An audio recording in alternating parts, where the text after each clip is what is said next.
L'histoire commence avec Rudo, un orphelin des bidonvilles qui vole les poubelles des riches. Ce monde est divisé, la ville aux murs blancs pour les nantis et les taudis noirs extérieurs pour les rebuts comme Rudo. Dans ce monde, une légende raconte que chaque objet possède une âme, révélant son vrai potentiel si on en prend soin, ce qui le rend précieux. Mais les riches jettent tout ce qui est à peine usé, et tout cela finit dans un immense centre de collecte, avant d'être jeté dans la grande fosse avec les criminels. Un jour, du côté des riches, une femme dit à sa fille de jeter sa peluche un peu abîmée. Elle affirme que la réparer la rendrait laide, et qu'elles peuvent toujours en acheter une nouvelle. Entendant cela, la petite fille s'essuie le visage et la jette sans hésiter, commençant déjà à parler d'un chaton pour la prochaine. Après ça, sa mère emballe les déchets et les jette dans une bouche souterraine qui les mène à un camion poubelle. Le camion arrive au site de collecte et Rudo en descend, se faufilant dans une pièce latérale pour y trouver quelque chose d'utile. Là, il fait accidentellement trop de bruit, alertant le garde. Celui-ci fait irruption, pointe son arme sur le garçon, lui demande s'il est le fameux pilleur de poubelles, puis écrase le bouton d'alarme pour appeler des renforts. Rudo attrape les débris les plus proches et les lance sur les gardes. Quelques œufs pourris éclaboussent leurs uniformes impeccables, et cela suffit à les laisser figer sur place, trop dégoûtés pour réagir. Pendant qu'il reste sous le choc, Rudo remonte la bouche d'aération, sans même un regard en arrière. Il atteint la surface près de la sortie, mais sa chance tourne quand le portail se referme juste devant lui. Avant qu'il ne puisse élaborer un plan B, d'autres gardes arrivent en courant et ouvrent le feu. Rudo esquive le chaos et sprinte vers le mur. Une balle lui érafle le bras, mais il parvient tout de même à sauter par-dessus et à disparaître dans l'ombre. Derrière, les gardes crient qu'ils ne peuvent pas laisser un gamin s'échapper, mais Rudo s'est déjà faufilé dans un tunnel d'égout. Meurtri et agacé, il marmonne à quel point c'est ridicule que les riches protègent leurs ordures comme un trésor national. Le lendemain, la nouvelle du pilleur de poubelles se répand comme une traînée de poudre. Les élites ont du mal à croire que quelqu'un se donnerait la peine de voler des déchets. Quand ils aperçoivent le père adoptif de Rudo des bidonvilles, ils le regardent avec dégoût et disent que les gens des taudis devraient rester de leur côté. De l'autre côté du mur, les pauvres savent déjà qui est derrière tout ce remue-ménage, et ils prient pour que ce gamin agaçant passe l'arme à gauche avant qu'il n'attire les gardes sur eux. Mais Rudo s'en moque complètement et continue de réparer les objets qu'il a collectés. C'est alors que son ami Shua apparaît et le réprimande pour être encore allé chercher des déchets, car elle craint que quelque chose de grave ne finisse par arriver si la gestion des ordures le surprend. Rudo lui explique que les riches jettent des choses encore bonnes, et qu'il s'en sert pour vivre, les réparant et les vendant aux habitants des bidonvilles qui, eux, les apprécient. Juste à ce moment, un groupe de brutes arrive pour se moquer de lui, affirmant avoir enfin trouvé la source de l'horrible puanteur du coin. Ils disent même à Chewo d'arrêter de traîner avec lui avant qu'elle ne finisse par sentir les ordures aussi. L'un d'eux renverse les affaires de Rudo et dit que personne n'achètera jamais rien de tout ça. Il se moque aussi de ses mains, disant qu'elles sont si sales qu'il a besoin de gants crasseux juste pour les cacher.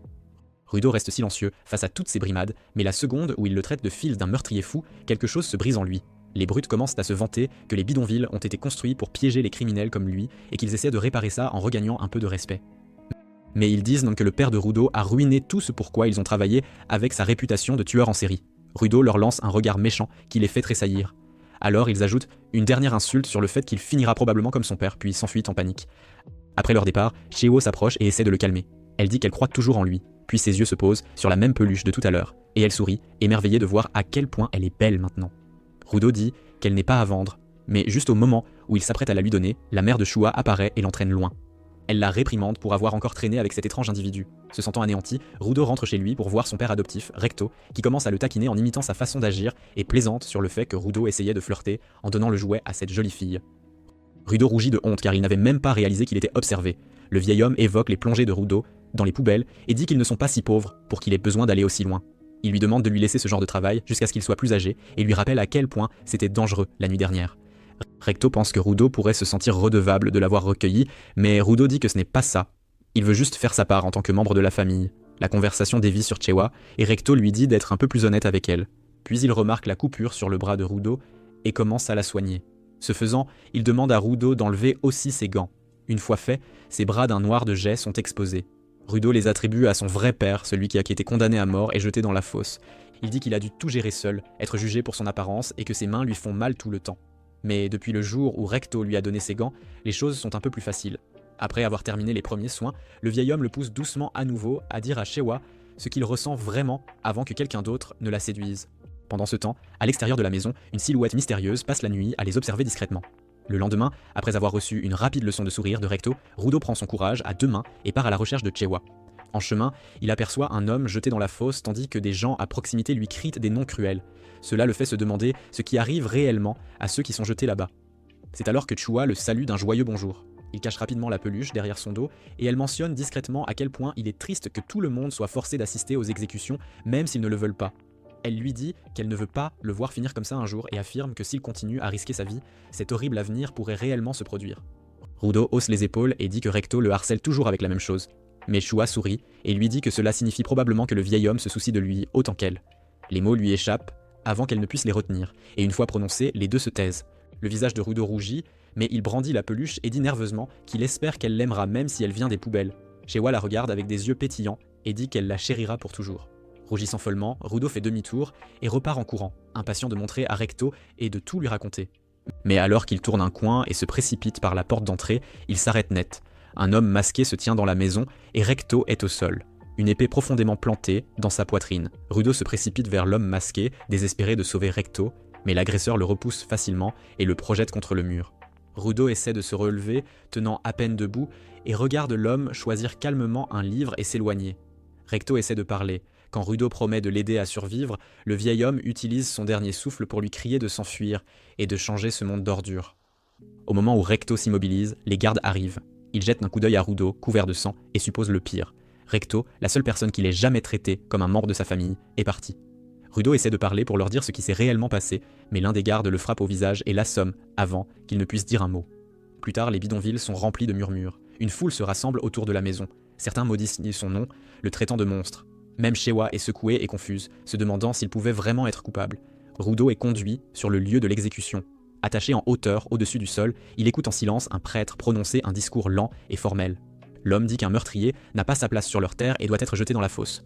En bas, les gens commencent à scander, le traitant de simple déchet. Rudo peut à peine comprendre ce qui se passe. Il scrute la foule, espérant que quelqu'un le défendra. Quand il voit Chua, il rassemble le peu de force qui lui reste et lui crie, la suppliant de le croire. Il jure que Recto a été assassiné et la supplie de trouver le vrai tueur. Mais au lieu de cela, Chua le traite de meurtrier, tout comme son père, et jette sa peluche avant de s'enfuir. Après cela, la foule commence à scander et à le traiter de racaille de la société. Voyant cela, Rudo s'effondre et se met à rire comme un fou, pensant que ces gens sont la vraie racaille sans esprit propre. Au moment où le grand prêtre donne l'ordre de le jeter, Rudo aperçoit le vrai tueur debout dans la foule. Mais il est déjà trop tard. Les gardes le traînent vers la fosse, et alors qu'il tombe, il jure silencieusement de faire payer chacun de ces gens et de les traîner tous en enfer. Pendant la chute, il ressent soudain quelque chose d'étrange, puis tout devient noir. Plus tard, quand il se réveille enfin, Rudo se retrouve allongé sur un tas d'ordures qui sentent pire que tout ce qu'il a jamais connu. En se retournant, il voit un monstre de déchets massifs fait de toutes les ordures que les gens ont jetées. Voyant cela, il commence à paniquer et pense que c'est à ça que ressemble l'enfer. À ce moment-là, Rudo se souvient comment, depuis qu'il était enfant, il a toujours trouvé étrange que les riches parlent constamment de crimes et de saleté, mais ne se soit jamais demandé ce qu'il advient des ordures. Une fois jeté dans la fosse, cette pensée fait bouillir son sang. Il se met en colère en pensant à tous ces imbéciles qui le traitent de monstre, alors qu'ils n'ont jamais vu les vrais monstres eux-mêmes. De retour dans la fosse, la bête de déchets géante qui le poursuit s'arrête soudainement et pousse un rugissement puissant. Ce son résonne dans la zone et attire d'autres monstres vers lui. Bientôt, il commence à l'encercler de tous côtés. Alors qu'il se rapproche, il se demande ce que sont ces choses, car les ordures ne devraient pas ramper, comme des animaux sauvages. Il parvient à peine à sauter hors du chemin et continue de courir, mais finit par trébucher et atterrir face contre terre juste à côté d'un crâne pourri. Tout son corps lui fait mal, et la situation semble désespérée. Alimenté par la frustration, il maudit les gens qui l'ont jeté ici. C'est alors que le tas sous lui cède, et il tombe à nouveau. Quand il touche le fond, son corps est couvert d'éraflures et de contusions, et l'air est si sale que chaque respiration lui donne l'impression de lui déchirer les poumons.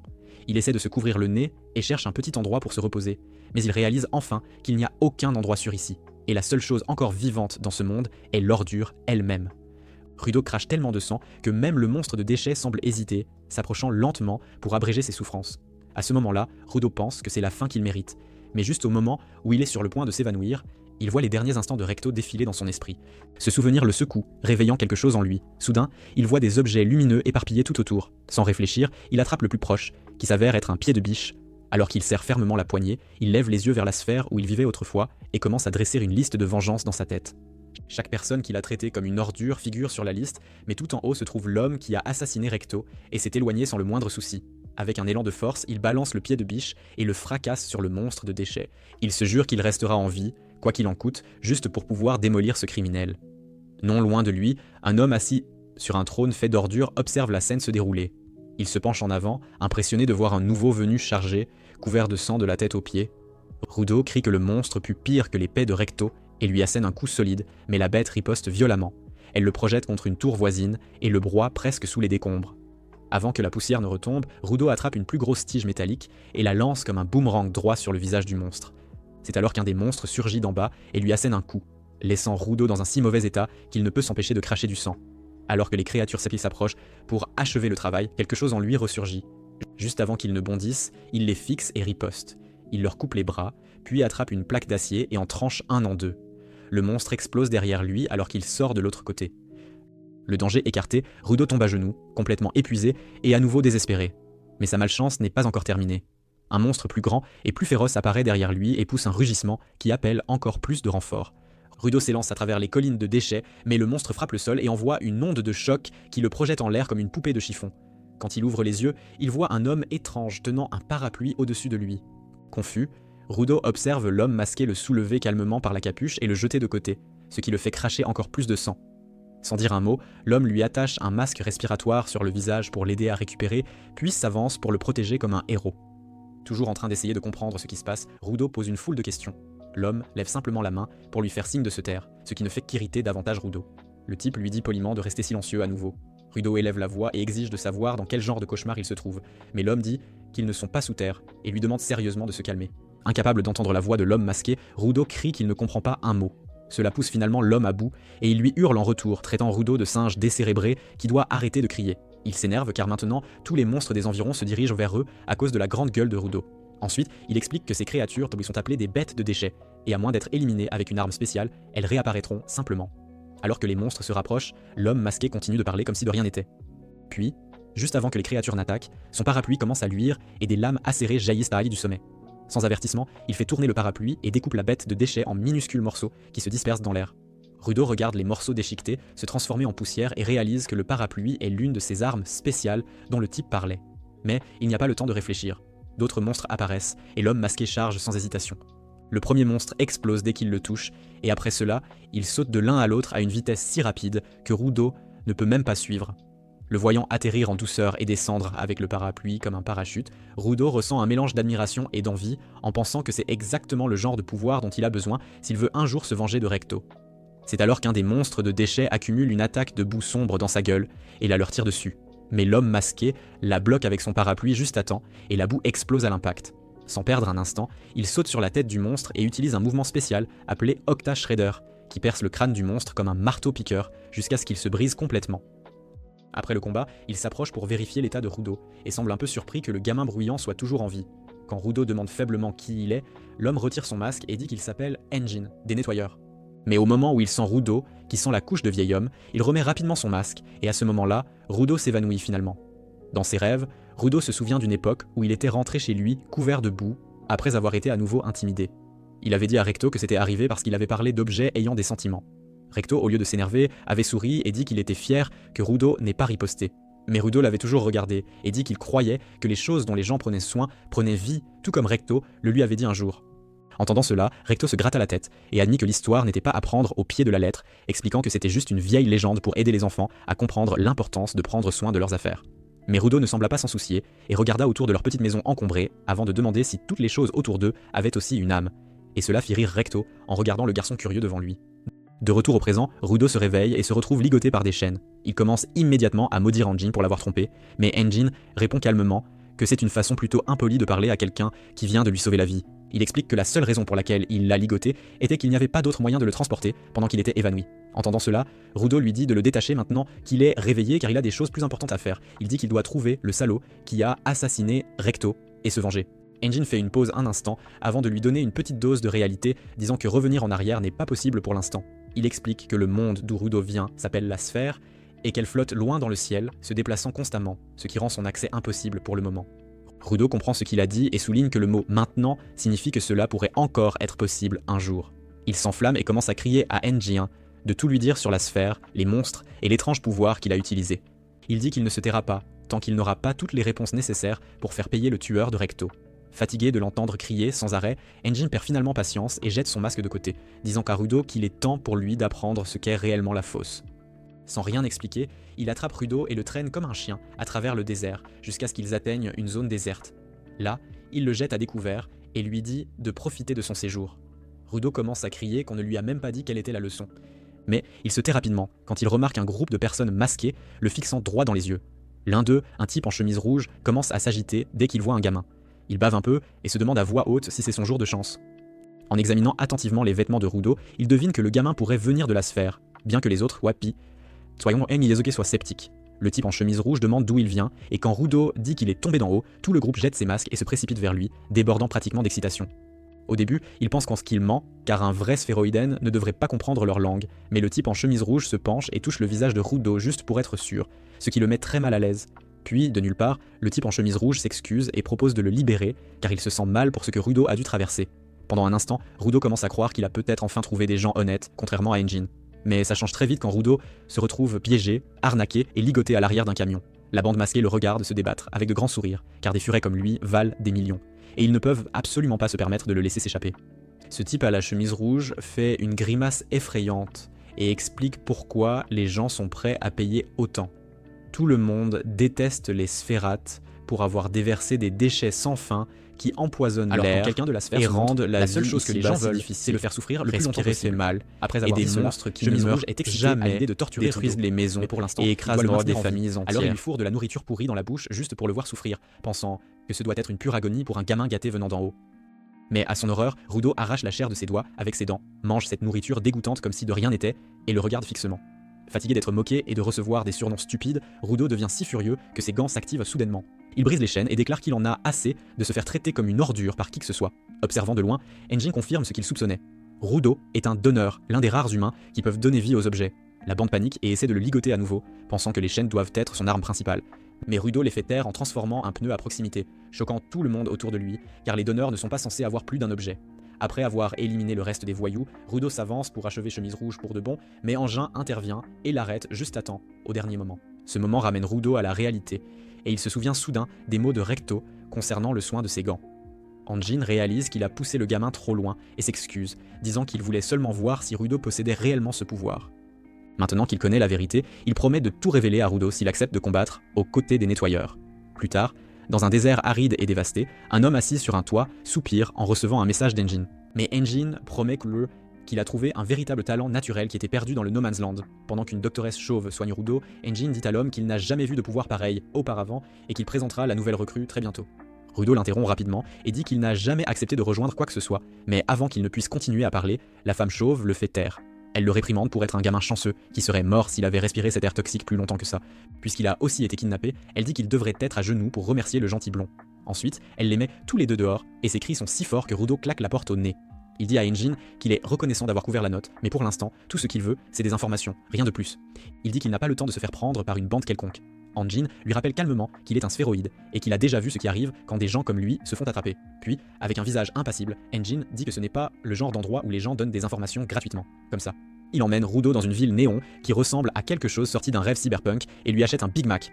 Alors que Rudo le dévore comme s'il n'avait pas mangé depuis des jours, il n'en revient pas. Il pensait que la fosse n'était qu'un tas d'ordures, mais voici une vraie ville avec de la vraie nourriture, c'est incroyable. Enjin lui demande son nom et dit que c'est plutôt viril, puis il donne à Rudo un aperçu rapide de la vie au sol. Il explique qu'il ne s'agit pas seulement de tas d'ordures qu'il gère ici. Il y a aussi des tas de sentiments sombres, et les gens d'ici appellent cette énergie l'énéma. Enjin explique que l'énéma est une sorte d'énergie, et quand elle s'accumule trop, elle peut causer de sérieux problèmes, comme se transformer en bête d'ordure.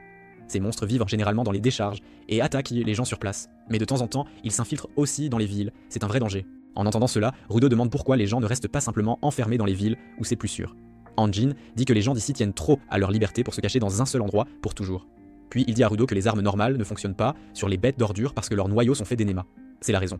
C'est là qu'interviennent les pouvoirs des gants de Rudo. Alors que Rudo regarde les gants de Recto, Enjin explique que quand quelqu'un prend soin d'un objet pendant longtemps, il absorbe ses émotions et ses souvenirs. Cela accumule de l'anima à l'intérieur, et l'objet devient alors ce qu'on appelle un instrument vital. Tout comme un chef a son couteau préféré, ou comment certaines personnes traitent leur vieil équipement comme un trésor, ces outils peuvent se transformer en armes puissantes. Les instruments vitaux sont assez forts pour détruire le noyau d'une bête d'ordure, mais ils ne sont pas faciles à utiliser, c'est un fait. La plupart des gens ne peuvent même pas les activer. C'est là que Rudo réalise qu'il est l'un des rares à pouvoir le faire, et Enjin dit que les gens comme eux sont appelés des donneurs. Voyant à quel point c'est sérieux, Rudo repense à ce que Recto lui a toujours dit, et comprend enfin que ce n'était pas juste une histoire stupide, mais la vérité. Enjin le dit simplement, et explique que les nettoyeurs se battent pour maintenir les bêtes d'ordures hors de la ville, et en ce moment, il manque cruellement de donneurs, et c'est pourquoi il veut que Rudo rejoigne l'équipe. Rudo demande si Engin lui apprendra vraiment à remonter s'il accepte de rejoindre l'équipe. C'est sa condition. Engin hausse les épaules et admet finalement qu'il n'a aucune idée si le retour est même possible. Cela met Rudo en colère, mais Engin ajoute rapidement que peut-être son grand patron en sait quelque chose à ce sujet. Puis Engin remarque les gants usés sur les mains de Rudo et devient curieux, c'est évident. Il demande qui les lui a donnés, et Rudo répond doucement qu'ils venaient de son père. Engin hoche la tête et dit que les riches ne semblaient jamais comprendre. Si quelque chose compte vraiment, il faut en prendre soin. Il regarde les gants avec respect et dit qu'ils ont définitivement un esprit en eux, c'est certain. En entendant cela, Rudo commence à penser au passé. Mais alors qu'Engin se tourne pour partir, Rudo l'arrête et dit qu'il aurait dû le mentionner plus tôt, mais qu'il lui doit vraiment la vie. Engin accepte les remerciements et lui lance un sac d'argent, lui disant de le dépenser judicieusement, avec prudence. Surpris par le montant, Rudo demande s'il est vraiment d'accord pour le lui donner. Engin dit nonchalamment que c'est juste l'argent qu'il a gagné en vendant les vêtements de Rudo, et que c'est aussi comme ça qu'il a payé le traitement et la nourriture. Cela énerve vraiment Rudo, mais avant qu'il ne puisse exploser, Engin s'enfuit en criant que Rudo est sérieusement lent. Ça lui a pris tout ce temps pour comprendre. Il lui dit d'attendre là pendant qu'il va chercher son entraîneur. Alors qu'il part, Rudo jure de quitter cette équipe stupide dès qu'il aura appris à remonter. Juste à ce moment-là, un chat décide que c'est le moment idéal pour voler l'argent et s'enfuit avec le sac dans sa gueule, sans hésiter. Rudo se met à courir et suit le chat dans une ruelle où il remarque un bâton qui dépasse du mur et le ramasse sans trop y penser. Alors que le chat glisse une seconde en essayant de sauter d'une poubelle, Rudo utilise rapidement le bâton pour le clouer au sol et parvient à récupérer son argent. C'est un soulagement. Juste à ce moment-là, un étranger apparaît et dit à Rudo de rendre ce qui lui appartient. Pensant qu'il parle de l'argent, Rudo le traite de stupide et dit que c'est son argent. Mais le gars répond calmement qu'il parlait du bâton, pas de l'argent. Rudo rit et dit que ce n'est qu'un bâton stupide, mais la façon dont il le dit énerve clairement le gars. Sans dire un mot de plus, l'étranger pousse Rudo de côté, reprend le bâton, et puis commence à le renifler comme un parfait cinglé. C'est étrange. C'est là que Rudo remarque l'emblème sur ses vêtements. C'est le même qu'Engin portait. C'est là qu'il réalise qu'il a peut-être cherché des ennuis avec la mauvaise personne.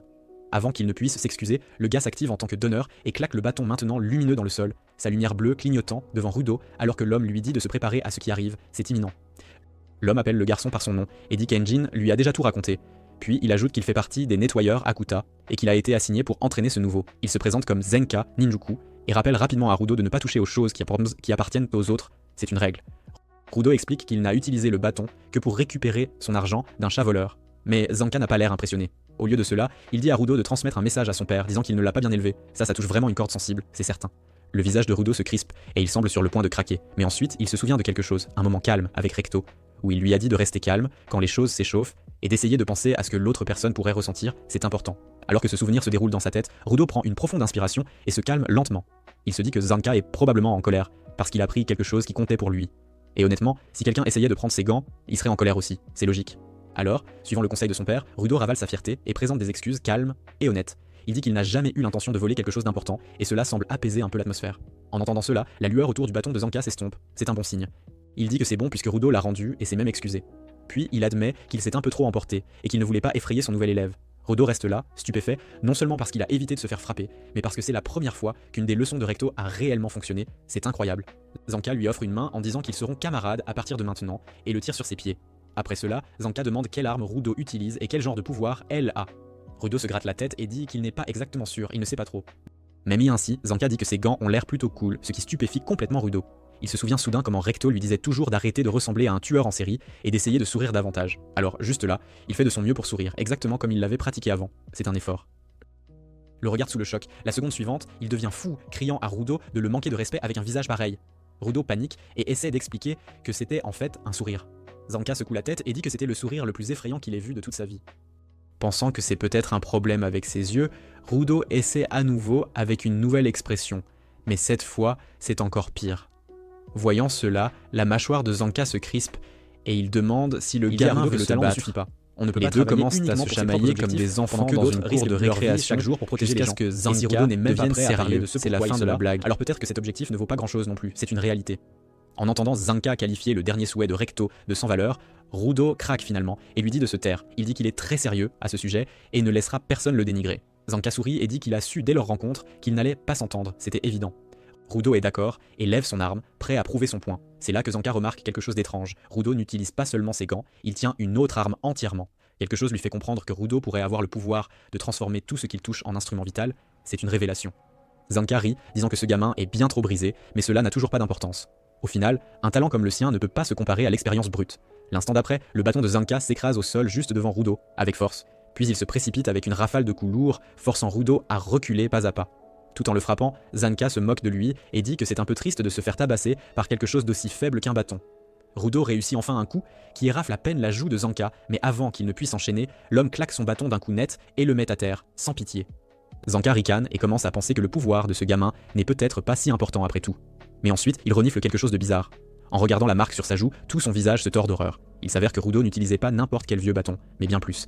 Il se battait avec une ventouse de toilette, et maintenant, Zanka a de la crotte sur le visage. Voyant cela, Zanka supplie Rudo d'arrêter, mais Rudo ignore les protestations du maniaque de la il y a une seconde, passe soudainement en mode défense, esquivant chaque coup avec de la panique dans les yeux. Le voir courir comme ça fait se demander à Rudo pourquoi cette arme ridicule fonctionne si bien, c'est surprenant. Il charge après son entraîneur, qui ressemble maintenant plus à une victime suppliant pour sa vie qu'à un guerrier habile. La poursuite continue jusqu'à ce qu'il sorte de la ruelle, et juste à ce moment-là, le même chat de tout à l'heure saute et fait glisser Zanka sur le sol, c'est la fin. Rudo frappe à nouveau, et cette fois, la ventouse éclabousse directement les vêtements de Zanka, le laissant trempé de saleté et complètement vaincu. Après un certain temps, Engin arrive et demande nonchalamment s'il est en retard. Et si les deux sont déjà devenus les meilleurs amis du monde, c'est une question. Alors qu'ils le mettent au courant pendant le trajet, Engin rit si fort qu'il manque de faire s'écraser le camion et plaisante en disant que Rudo a scellé l'affaire avec un barrage de caca. Zanka reste assis en silence, couvrant son visage de honte, tandis que Rudo reste penché dans une pose maladroite, réalisant lentement à quel point tout le combat s'est avéré ridicule et à quel point il était devenu arrogant. C'est une leçon. Essayant d'alléger l'ambiance, Engin se tourne vers Rudo et dit que Zanka est en fait un type solide et qu'il sera son professeur à partir de maintenant. En entendant cela, l'humeur de Zanka change légèrement, alors qu'il se redresse un peu, clairement satisfait des éloges, c'est évident.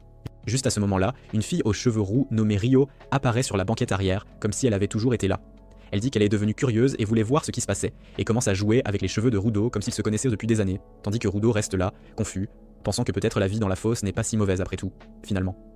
Alors qu'Engin continue de conduire, il leur dit que leur prochain arrêt est le QG des nettoyeurs. Pendant que Rio continue de jouer avec les cheveux de Rudo, ils arrivent à une décharge pleine de bâtiments en ruine et de montagnes de Rio offre des mains en sortant, l'air satisfait, tandis que Rudo reste là, stupéfait par le bâtiment géant qui s'avère être le QG des nettoyeurs, c'est une surprise. Quand ils entrent, Rio lui fait signe d'au revoir et Engin appelle Rudo au comptoir d'accueil, où il le présente à une femme nommée Simu. Mais pendant l'introduction, Simu plante soudain sa fourchette à quelques centimètres de son cou, non pas sur lui, mais sur les mouches agaçantes qui bourdonnent à proximité, laissant Rudo et Engin sans voix, complètement choqués. Puis elle accueille chaleureusement la nouvelle recrue et dit que même si elle a déjà entendu parler de son talent et de son origine par Engin, elle veut quand même vérifier son potentiel elle-même. Engin explique que l'instrument vital de Semiu est sa paire de lunettes spéciales qui lui permet de voir profondément à l'intérieur des gens pour lire leurs véritables capacités, c'est impressionnant. Rudo est surpris que des instruments vitaux comme ça existent. Quand elle active ses lunettes et que ses yeux brillent d'or, elle entre brièvement dans l'esprit de Rudo. Mais elle est instantanément repoussée. Voyant cela, Engin demande ce qu'elle a vu et elle explique qu'il est bon pour les choses physiques et qu'il a un lien fort avec son instrument vital. C'est une bonne nouvelle. Mais le problème est que la connexion est instable, ce qui signifie qu'il a encore besoin d'entraînement pour la contrôler pleinement. Quand Sylvia jette un coup d'œil sur le côté, Engin demande si quelque chose d'autre ne va pas, et elle dit nonchalamment qu'il a du caca collé sur son cou, ce qui fait éclater de rire Engin, que ce n'est pas étonnant que les mouches continuaient de bourdonner autour de lui, et il taquine Rudo en lui disant qu'il doit arrêter de jouer dans les décharges, c'est une évidence. Après l'avoir remercié, Engin l'emmène rencontrer le patron, mais en sortant, il remarque que l'expression de Semiu est toujours sérieuse. Alors qu'il marche, Engin explique qu'il y a environ 100 nettoyeurs au total qui font différents travaux, mais la plupart d'entre eux sont généralement dehors à gérer le travail partout dans la fosse, c'est leur quotidien. Cela dit, Engin propose de présenter Rudo à certains des autres et ouvre la porte d'une pièce voisine, pensant qu'elle sera principalement vide, mais quand plus d'une douzaine de nettoyeurs sont à l'intérieur, leur lançant des regards froids, il ferme rapidement la porte et dit qu'ils pourront faire ça plus tard, c'est mieux. Après cela, ils atteignent la chambre du patron, et juste avant que Rudo ne puisse entrer comme un idiot, Engin l'arrête, sachant pertinemment que Rudo est probablement sur le point de faire irruption et d'exiger de savoir comment retourner à la sphère, c'est son but. Il le prévient que rien n'est gratuit ici-bas et que Rudo devra gagner des informations en travaillant d'abord. Puis, il lui rappelle que même s'il a choisi de révéler son propre instrument vital, c'est une règle tacite de ne pas demander aux autres le leur, surtout pas au patron, qui garde son secret, c'est important. Même ainsi, les nettoyeurs lui font confiance quand même. Après avoir poussé un profond soupir, Rudo entre finalement dans la pièce, seulement pour la voir complètement vide. Juste à ce moment-là, Semiu apparaît et dit nonchalamment qu'elle a oublié de mentionner que le patron est absent, c'est dommage. Rudo est déçu, ce qui fait sourire Engin, et il lui demande alors quand le patron sera de retour, mais Semiu hausse simplement les épaules. Engin est irrité par le patron, qui devrait respecter un peu le temps, étant donné qu'il est censé être un leader, c'est un comble. Juste à ce moment-là, Rio se faufile par derrière et suggère à notre garçon de l'accompagner en tant que stagiaire sur ses travaux, puisqu'il ne peut pas rejoindre les nettoyeurs avant l'arrivée du patron. Elle se met dans une position inconfortable et soutient qu'elle veut en savoir plus sur lui, c'est son argument. Après qu'elle l'ait pris en charge, ils commencent à discuter de la demande du client, selon laquelle une ville voisine est confrontée à la menace de petites bêtes d'ordures qui s'en approchent, et ils veulent simplement s'en débarrasser. Rudo demande alors ce qu'est cette zone polluée, et Semyu regarde Enjin, lui demandant pourquoi il n'en a toujours pas parlé au nouveau. C'est une question importante. Enjin explique qu'il l'a mentionné, mais l'a renommé la zone de décharge pour que cela semble plus facile. Semyu traite le gars de demi-idiot et se tourne vers Rudo pour expliquer. Elle lui dit que le sol est divisé en 2 zones, l'une étant la zone sûre, habitée par les humains, et l'autre abritant les bêtes d'ordures appelée la zone polluée. C'est la distinction. Elle ajoute que l'endroit où il a atterri inopinément était une zone polluée très spéciale, appelée No Man's Land. Il y en a actuellement 4, et la plupart des humains sont voués à mourir. Elle dit au garçon qu'il a eu de la chance qu'Enjin se soit retrouvé dans un tel endroit, pleine de bêtes d'ordures gigantesques. Enjin, que même les avec un argument stupide et sans mal à combattre, et la réceptionniste sort alors un masque de sous le bureau, et le temps à Rudo, c'est une nécessité. Elle lui demande de le mettre chaque fois qu'il est dans la zone polluée, car respirer l'atmosphère toxique là-bas peut le rendre dangereusement malade. Elle explique que sans ce masque, une personne mourrait dans le No Man's Land en environ 15 minutes, c'est très rapide. Au fur et à mesure que l'histoire progresse, la bande s'est déjà rendue sur le lieu de la quête, et tous les nettoyeurs portent ces masques. Rio dit à notre garçon que ce serait un travail facile, mais elle veut quand même qu'il fasse attention. Rudo regarde la décharge devant lui, se demandant juste combien de temps il avait respiré l'air pendant qu'il était là. C'est une pensée. Cependant, cet endroit est exactement comme il avait imaginé la fosse quand il était de retour dans la sphère, car il n'y avait aucune information sur les gens vivant ici-bas. Mais ses yeux pétillent quand même quand il regarde les ordures, car pour un voleur d'ordures, cet endroit n'est rien de moins qu'un trésor, c'est une aubaine. Rudo demande à Rio qui sont les gens à leur côté, et Rio explique qu'ils ne sont que des supporters, car ils n'ont pas de pouvoir comme eux. Bon. L'un des supporters salue Rudo et lui tend la main pour une poignée, et quand Rudo fait de même, il se retrouve avec la main serrée fermement. C'est une surprise. Rio explique à notre jeune ami que ce supporter possède une force de préhension surhumaine, capable même de briser la carapace externe d'une bête de rebut. Ruto s'inquiète de ne pas pouvoir suivre ces gens, mais il décide tout de même de rester très attentif pour observer et apprendre. À ce moment-là, les supporters les avertissent, et des bêtes de rebut commencent à surgir devant eux. Ruto panique en voyant tout un troupeau de ces créatures ressemblant à des chèvres, arguant que personne n'avait mentionné qu'il devrait en combattre autant. Mais Rio lui dit de ne pas s'inquiéter, car ce ne sont que des traînards et des monstres plutôt faibles. Les bêtes de rebut font de leur mieux pour attaquer la barricade, mais elles ne parviennent même pas à faire une égratignure. Rio dit à Ruto qu'il a de la chance d'avoir l'occasion d'observer et d'apprendre. C'est alors qu'une bête de rebut, plus grande, de la taille d'un taureau, apparaît, et Ruto panique de nouveau en la voyant, insistant pour qu'ils appellent des renforts. Cependant, Rio lui dit de se détendre. Elle affirme douter que le troupeau grossisse davantage, et s'ils peuvent les rassembler rapidement, ils pourraient rentrer chez eux plus tôt. Puis, de nulle part, Rio sourit et dit qu'elle veut lui organiser une fête de bienvenue une fois de retour. Mais il répond qu'il n'est même pas encore un membre officiel. Alors elle suggère un autre genre de fête, ce qui le préoccupe profondément, se demandant comment elle peut être si décontractée sur le champ de bataille. Rio soupire en entendant cela et lui conseille que rester calme est la chose la plus importante dans les souterrains. Cette seule phrase le ramène à la concentration, mais l'ambiance retombe instantanément lorsqu'une bête géante défonce soudainement le mur à côté d'eux. Rudo essaie de rester calme et se dit que tout ira bien. Mais quand il regarde Rio, elle est excitée par ce monstre impressionnant, car même si ce n'est pas idéal pour l'entraînement, les ennemis puissants font battre son cœur plus fort. Voyant à quel point elle est prête à affronter le mastodonte, Rudo répète sans cesse, comme un disque rayé, que tout va bien. Après cela, il remarque que les ciseaux dans les mains de Rio commencent à briller. Alors qu'une horde entière de bêtes se précipite vers elle, elle lance les ciseaux en l'air, et ils se transforment en une paire gigantesque en plein vol. Rio atterrit au milieu des ennemis et découpe les bêtes de rebut tout autour en utilisant uniquement ses pieds, laissant Rudo stupéfait. Le supporter explique que Rio est surnommée la déchireuse, et qu'elle est l'une des rares nettoyeuses à utiliser son instrument vital avec ses pieds. Tandis que Rudo observe avec admiration, le supporter le met en garde de ne pas se déconcentrer et arrête le taureau qui fonce sur lui par derrière. Après avoir écrasé sa face avec une force de préhension brute, le gars le projette vers Rio, qui le tranche net en son centre et lui dit de continuer à les envoyer. Alors que Rudo reste là, il observe les supporters affaiblir les bêtes et les lancer à Rio, telle une équipe de rêve. Il est époustouflé par l'incroyable efficacité des vrais nettoyeurs et se souvient soudain du moment où il avait dit, comme un idiot, qu'il offrirait son aide juste pour obtenir ce qu'il voulait. Une fois les petites bêtes éliminées, Rio se tourne vers la grosse juste au moment où elle s'abat devant elle. Les supporters se déplacent rapidement pour empêcher les autres de rejoindre le combat. À ce moment-là, Rio remarque qu'une des bêtes est toujours vivante et fonce vers un supporter qui a trébuché sur sa corne. Juste au moment où le gars pense que c'est fini, Rudo bloque le monstre pour l'empêcher de le dévorer, car s'il veut que les nettoyeurs partagent leurs informations, il ne peut pas se permettre d'être un poids mort. Afin de prouver sa valeur, Rudo allume son pouvoir dans une aura rougeâtre tandis que l'arme qu'il tient s'imprègne de son énergie et sa forme se transforme en un motif semblable à une toile. À ce moment-là, Rudo commence à réfléchir à la façon dont il utilise réellement son pouvoir et prend peur, réalisant qu'il n'a aucune idée de comment l'exploiter. Le monstre continue d'avancer et parvient à briser son arme. C'est alors que Rio intervient et dit au garçon qu'il a fait un excellent travail. Les supporters s'excusent de leur négligence et demandent à Rio des nouvelles de l'énorme bête de rebut. Rio explique que ce n'est pas un monstre typique, car peu importe le nombre de fois qu'elle le coupe en deux, il ne tombe toujours pas. Les supporters retournent ensuite alerter les villes environnantes et la base à propos de ce nouveau monstre, tandis que Rio reprend le combat. Elle saute sur lui et commence à couper les épais fils sur sa tête et y trouve quelque chose de brillant. Elle se demande ce que c'est et décide de le détruire, mais le monstre secoue la tête et la projette au loin. Après cela, il fait repousser ses cheveux, commence à se charger en énergie et devient berserk. L'impact de l'attaque de la bête brise le sol alors que son assaut atteint Rudo et l'autre nettoyeur. Rudo parvient à peine à esquiver et finit par tomber dans la fosse créée par l'attaque du monstre, tout en se demandant à quel point il est inutile en ce moment. C'est alors qu'un supporter le ramasse et s'enfuit. Pendant qu'il court, il encourage Rudo en lui disant de continuer à travailler vers son objectif une fois qu'il l'aura décidé. Juste à ce moment-là, Rio parvient à repérer le point faible du monstre et frappe à travers la tache brillante sur sa tête avec ses énormes et énormes cisailles et le met finalement hors d'état de nuire. Après le combat, elle retrouve Rudo et le supporter et explique que la bête a cessé de bouger lorsqu'elle a transpercé ce coupe-rouille, ce qui les amène à se demander s'il s'agit d'un instrument vital et ce qu'il fait à l'intérieur d'une bête de rebut. Au même moment, Chemise Rouge, qui avait été assommée par Rudo, se réveille en état de choc et découvre une personne mystérieuse assise devant lui sur un canapé. Il demande qui il est, mais l'homme ignore la question et exige plutôt de connaître l'emplacement de ce garçon de ferrite. De retour au QG des nettoyeurs, Ivanka se sent somnolent en traversant la cafétéria et est surpris de voir une fête en cours à l'intérieur. Il s'approche de Rio et lui demande pourquoi tout le monde est debout si tard. Et elle répond qu'ils organisent une fête de bienvenue pour Rudo, bien que la plupart d'entre eux semblent être venus juste pour boire et se défouler.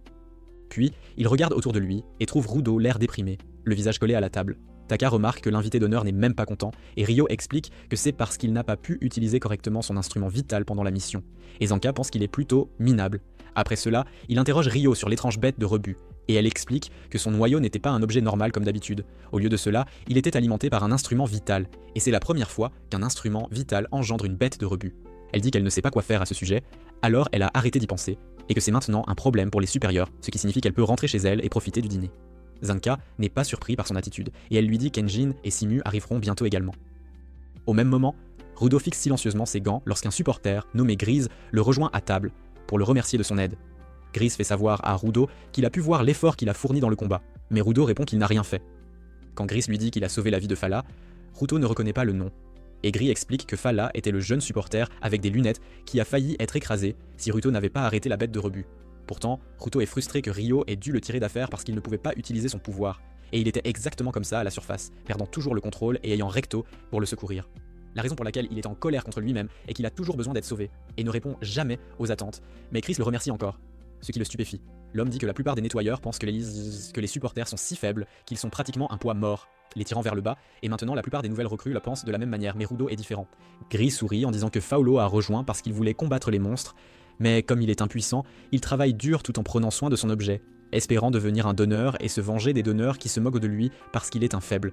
Après cela, il conseille à Ruto d'oublier les attentes et de se souvenir de son objectif initial. En entendant cela, Ruto se demande ce que cela devrait être, et Gris lui dit de se rappeler son regret lorsqu'il a été jeté dans la fosse, et son objectif lui viendra naturellement. Finalement, Gris lui dit d'être confiant, et lui tapote la tête, ce qui rend Rudo très ému, mais le moment est rapidement gâché quand Enjin s'appuie sur lui par derrière. Enjin est surpris que Rudo n'ait pas encore mangé, et Rio le prévient qu'il ne restera plus de nourriture pour lui, même si c'est elle qui en a mangé la majeure partie.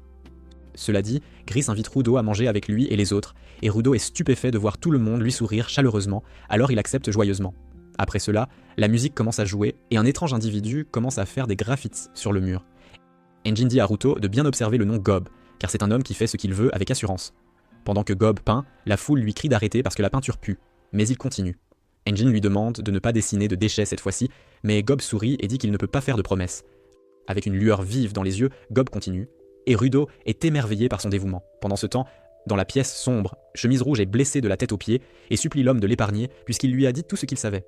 L'homme maléfique exauce son souhait en lui enfonçant une lame dans la bouche et en la retirant rapidement tout en répétant la description de Rudo que Chemise Rouge lui avait donnée. Plus tard, lorsque Semiwu retourne à la réception, elle reçoit un appel d'un client, puis convoque Zanka et Rudo, ainsi que les supporters, pour les informer de la requête. Zanka se plaint à la réceptionniste d'envoyer Rudo avec eux, car il n'a pas encore officiellement rejoint les nettoyeurs. Semi répond qu'elle a spécifiquement appelé Rudo parce que la requête est tout à fait liée à lui. Elle explique qu'un marchand s'est fait voler sa cargaison par une bête de rebut alors qu'il traversait la zone polluée et leur a maintenant demandé de récupérer ses affaires. Elle ajoute que le client vit avec un esprit, tout comme Rudo, c'est pourquoi elle pense que cela pourrait aider Rudo à obtenir un indice sur son chemin de retour vers la surface. Grise réalise que Rudo pourrait être inquiet et lui dit qu'il a le choix d'y aller ou non. Rudo regarde ses gants, pensant qu'il pourrait simplement gêner les autres, mais décide tout de même de tenter sa chance et répond qu'il est prêt à les accompagner.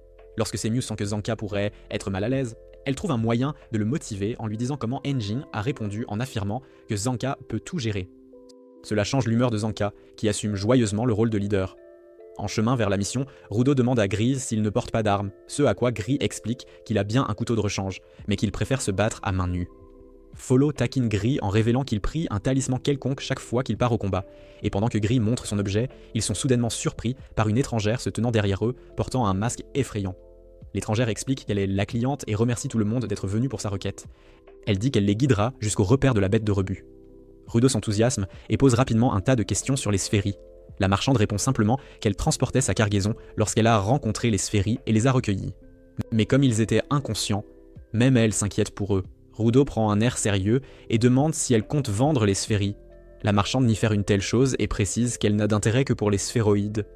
Tandis que le groupe suit la marchande, Zanka trouve tout suspect, car les bêtes de rebut attaquent généralement les humains à vue, et il se demande pourquoi l'une d'elles irait jusqu'à kidnapper un humain au lieu de l'anéantir.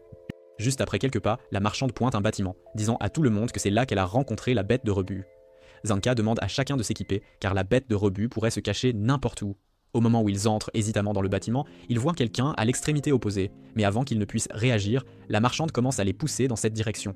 Au moment où tout le monde réalise que la personne à l'extrémité opposée n'est qu'une poupée, il est déjà trop tard, et le sol s'effondre, faisant tomber tout le monde tandis que la marchande recule d'un bond.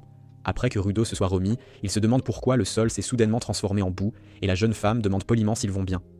Gris lui demande avec colère où est l'esprit qu'elle a mentionné, et elle sourit en désignant l'esprit devant eux et fond dans la boue. Puis, deux silhouettes louches s'approchent d'un d'eux avec des lampes violettes, et Zanka réalise que tout cela était un piège des Raiders pour attraper le sphérat qu'ils recherchent, qui est Ruto. Ruto est confus quant à ce que sont les Raiders, et Gris explique qu'ils n'étaient que de petits bandits par le passé. Mais leurs tactiques ont changé au cours des dernières années, après qu'ils aient commencé à faire des expériences secrètes, et le pire c'est qu'ils sont tous de puissants donneurs. Ensuite, il ordonne à 3 de ses hommes de trouver une voie d'évasion, pendant que lui et Follow soutiennent Rudo. Après cela, il dit à Zanka que les plus forts sont tous à lui, ce qui inquiète Rudo un instant, mais quand Fallout lui crie dessus, il décide de s'enfuir avec les autres. Alors qu'il court, Rudo dit qu'il peut les affronter, mais Gris lui dit que les Raiders ne sont pas des kidnappeurs ordinaires, et qu'il n'a aucune idée de ce dont ils sont capables, ce qui frustre Rudo. Au même moment, Zanka dit qu'il savait déjà que les Raiders ne mettraient pas longtemps à découvrir qu'il y a un esprit parmi les nettoyeurs. Il est surpris qu'il l'ait retrouvé si tôt, mais cela a du sens puisque le vendre pourrait les rendre riches pour toute une vie. Cependant, la femme étrange révèle qu'elle n'a aucune intention de le vendre. Au lieu de cela, les Raiders veulent des informations sur la sphère, et la meilleure façon d'obtenir cela est de demander à Ishfuri, surtout pour savoir comment il a survécu en traversant la barrière vivant.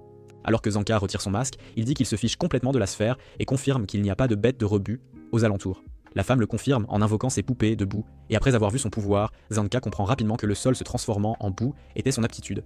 Zanka active rapidement son instrument vital, en affirmant que s'occuper de ces marionnettes de boue molle ne sera pas difficile pour lui. La femme Raider cache son autre compagnon à l'intérieur de ces monstres de boue, et Zanka est attaqué par derrière par celui-ci. Son compagnon se moque de Zanka pour l'avoir oublié à cause de son excès de confiance, et juste à ce moment-là, la femme déguise l'autre Raider et ses marionnettes et joue à cache-cache, le cachant parmi ses créations. Zanka déplace son arme dans toutes les directions, espérant attraper l'autre Raider, mais à chaque fois il finit par être battu et est finalement repoussé à l'arrière. Il se met très en colère et tente vainement de s'approcher de la femme, mais se retrouve piégé dans sa boue. Elle explique comment elle a transformé de nombreuses parties du sol en boue afin que vous ne puissiez pas beaucoup bouger et que vous restiez coincé. La femme précise que Zanka est le seul ici qui ait réellement une chance contre elle, et une fois qu'elle en aura fini avec lui, personne ne l'empêchera de kidnapper le sphéroïde. Zanka coupe la parole à la femme en déclarant bruyamment que ses tactiques stupides l'irritent beaucoup. Il semble qu'il ait compris sa stratégie et explique comment elle utilise simplement sa pelle pour contrôler la boue, tandis que son compagnon utilise un instrument vital pour infliger des dégâts. Il ajoute que son compagnon porte des raquettes, ce qui lui permet de marcher sur le sol instable, et maintenant qu'il a compris leur tactique, il se sent excité à l'idée de les vaincre. La femme le prend pour une moquerie et avertit Zanka que les choses vont devenir plus difficiles pour lui, mais il reste confiant et répond qu'il connaît bien mieux son instrument vital puisqu'il le sent et s'entraîne avec quotidiennement. La femme est irritée par son long discours et envoie ses monstres de boue attaquer, mais Zanka ramasse rapidement sa canne et la frappe sur le sol. Il utilise les vibrations soniques pour localiser les Raiders, puis fonce directement vers eux, les éliminant tous les deux en un instant. Alors que la femme s'effondre, tous ces monstres de compagnie redeviennent de la boue, et juste au moment où Zanka devient un peu trop confiant, il sent une forte présence derrière lui, qui s'avère être l'homme maléfique qui torturait Chemise Rouge auparavant. Pendant ce temps, Rudo et les supporters ont atteint la porte de sortie. Gris l'ouvre et y trouve un escalier, et ordonne au reste des supporters de monter et d'appeler des renforts, tandis que lui reste derrière pour vérifier Zanka. C'est alors qu'il voit Gailiang ou quelqu'un se précipiter vers eux et suppose que ce doit être Zanka, pensant qu'il a déjà réglé le problème avec les raiders. Cependant, il s'avère que c'est le chef de l'ennemi. Le raider jette un regard attentif à Rudo, confirmant s'il est leur cible. Il saute sur la porte de sortie et défonce le mur, bloquant le passage alors qu'il reconnaît Rudo comme le donneur sphérique.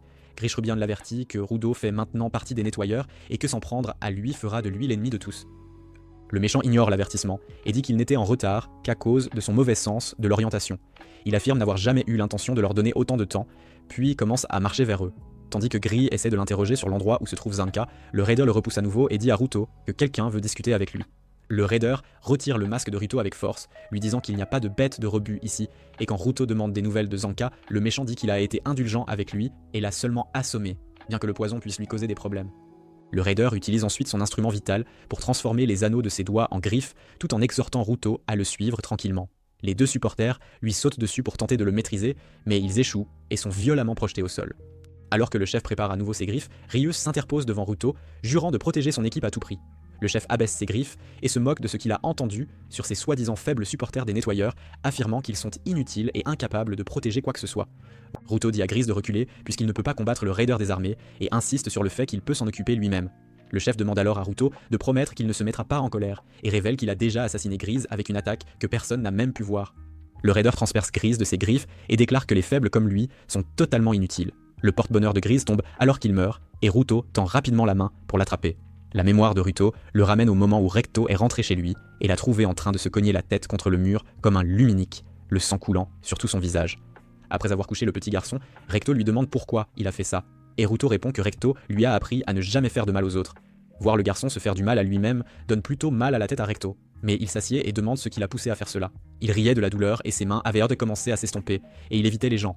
Ruto dit qu'il n'y a rien de particulier, mais la seule chose qu'il porte est une haine brûlante à l'intérieur, et même si quelqu'un lui demande pourquoi, il ne peut pas le mettre en mots. En entendant cela, Recto comprend que le garçon pense que ses parents l'ont abandonné, et croit maintenant qu'il est sans valeur à cause de cela, et un enfant comme lui ne peut pas gérer des émotions aussi lourdes. Puis Ruto demande ce que signifie réellement sans valeur, mais Recto décide de le soigner et de l'emmener dehors, car l'une des raisons de la tristesse de Ruto est de ne rien avoir d'amusant à faire. Il devrait découvrir tout ce qui se trouve dehors jusqu'à ce qu'il trouve quelque chose qu'il puisse vraiment apprécier. Recto l'encourage, disant qu'il y aura un jour où sa chambre vide sera remplie de choses qu'il aime, mais lui fait promettre de le prévenir à l'avance s'il veut un jour ramener une fille à la maison. Après cela, il se dirige vers la bibliothèque du village isolé pour y lire des livres, puis il tente d'enseigner le football à Rudo. Mais le jeune garçon, si innocent, a pitié du ballon et se met à le caresser doucement. Ensuite, ils essaient de cuisiner et Rudo démontre une grande habileté à couper les légumes, si grande qu'il tranche même la planche, se remémorant cet échec mémorable. Recto est ravi que le petit garçon ait au moins manifesté un peu d'énergie, et il dispose de beaucoup de temps pour découvrir ce qui lui plaît vraiment. C'est alors que Ruto aperçoit un villageois en train de jeter des déchets et demande à Recto ce qu'il est en train de faire. Il trouve ces objets abandonnés si incroyablement fascinants qu'il défonce la porte et plonge tête la première dans la benne à ordures.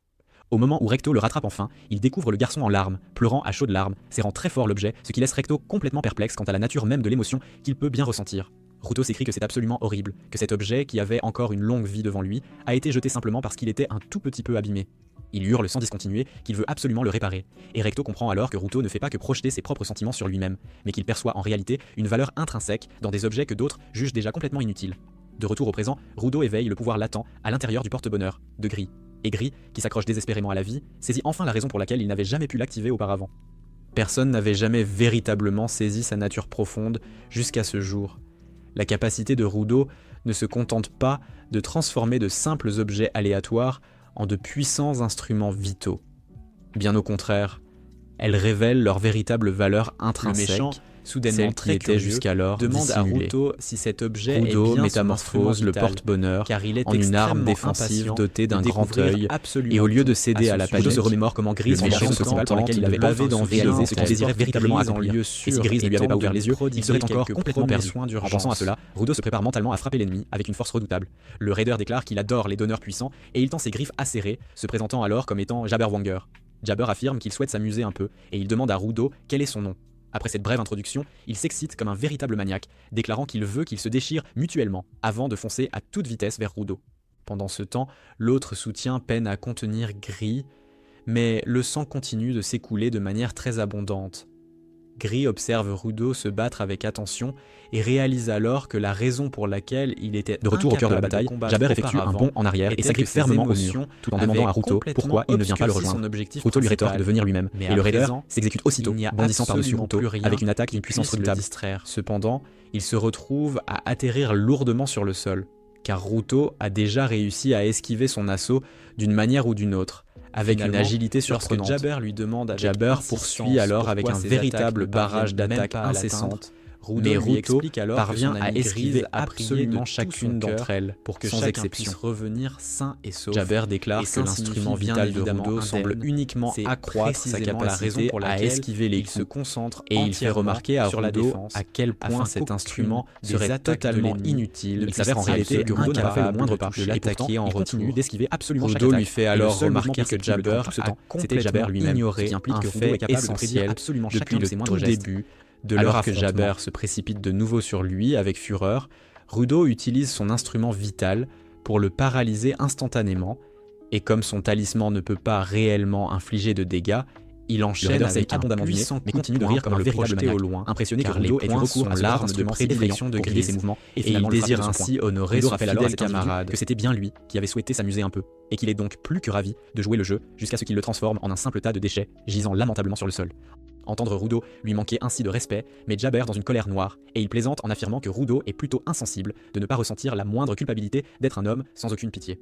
Au moment précis où Rudo lui déclare qu'il est la seule et unique exception, Jabber surgit derrière lui, prêt à frapper, mais Rudo le paralyse une fois de plus et lui assène un autre coup de poing brutal en plein ventre, projetant Jabber et son sourire sinistre au loin. Le boss se rétablit avec une rapidité étonnante, bondissant tout autour de lui à une vitesse telle que des nuages de poussière se forment, rendant ainsi impossible pour les yeux de Rudo de le suivre, et Jabber l'attaque par surprise en fracassant des piliers et en lui projetant de lourdes dalles de toutes les directions imaginables. Il contraint finalement Rudo à se protéger les yeux et fonce pour lui asséner un coup.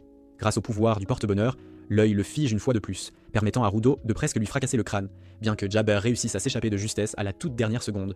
Riant comme un véritable maniaque, il repart à l'assaut, bondissant tout autour encore plus rapidement qu'auparavant, mais l'œil omniscient le fige instantanément dès qu'il s'approche, et Rudo projette le fou au loin une fois de plus.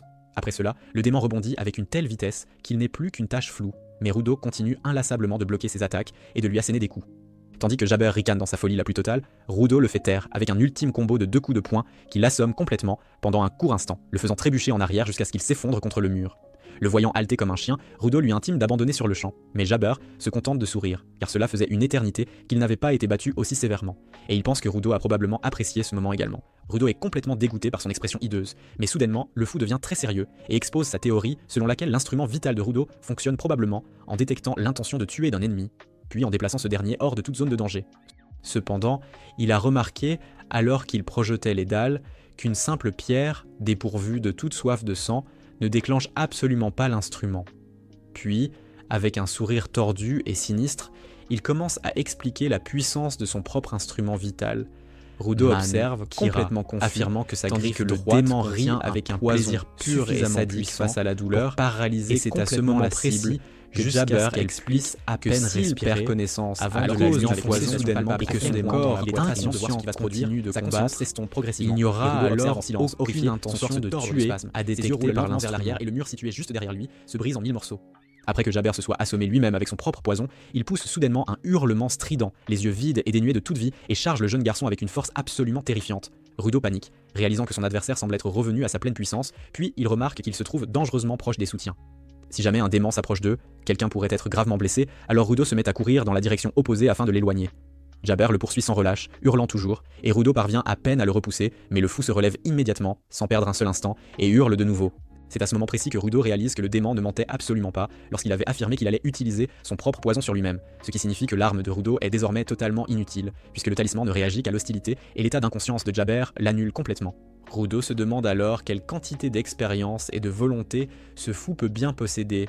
Puis il marque une pause et se demande sérieusement. Rudo se remémore comment jadis des brutes l'avaient en réalité de masochiste tout en un masochiste, et après leur départ, simple, il était allé directement voir son ambiguïté. vieux pour lui demander ce que ce mot signifiait réellement. Et maintenant, avec Jabber qui se remet sur pied malgré avoir été mis KO, Rudo commence à se demander si par hasard il ne serait pas lui-même l'un de ces masochistes, alors que Jabber le charge de nouveau, le forçant à peine à tenir bon et à se défendre avec difficulté. Tandis que le démon le domine complètement et s'apprête à lui enfoncer les lames acérées de son visage, une tige surgit soudainement en tourbillonnant et projette Jabber violemment au sol, le clouant sur place. Rudo reconnaît instantanément l'arme comme étant celle de Zenka, avant que l'homme lui-même n'apparaisse, insistant sur le fait qu'il ne se laissera pas abattre aussi facilement et disant à Rudo de se tenir prêt pour un combat en équipe. Ruto bondit en arrière, se plaçant aux côtés de Zenka et lui fait remarquer qu'il semble à peine tenir le coup, mais Zenka balaie cette observation d'un revers de main, affirmant qu'il va parfaitement bien et lui dit d'arrêter de le regarder de haut. Que le véritable problème ensuite réside dans le fait que sa capacité que Ruto commencera à utiliser pleinement les pouvoirs de son instrument dans cet état d'inconscience, car la situation semble se corser sérieusement. Il parvient tout juste à esquiver les attaques. Lorsque Zanka explique qu'il a observé attentivement et analysé le combat depuis le tout début, lui rappelant qu'il est son tuteur après dépourvu. Cela étant dit, Zanka commence à réfléchir en lui-même que si Rudo est incapable d'attaquer, lui en revanche se retrouve immobilisé. Cela donne une idée à Zanka et l'homme demande alors à Rudo de le laisser le frapper. En entendant cela, le jeune garçon se demande si Zanka prend plaisir à frapper quelqu'un, tout comme Jabber. Mais Zenka lui explique que ce n'est qu'une simple expérience. Le garçon demande quel est exactement son problème. Alors Zenka lui explique qu'il veut vérifier si son instrument vital s'activera s'il le frappe et le déplace précisément à l'endroit où il souhaite qu'il soit. Si cela se produit, il pourra alors utiliser son long bâton pour déjouer complètement le dément. Rudo lui fait remarquer qu'il se fera frapper sans aucune raison si l'expérience ne fonctionne pas, et Zanka lui répond simplement que c'est bien dommage.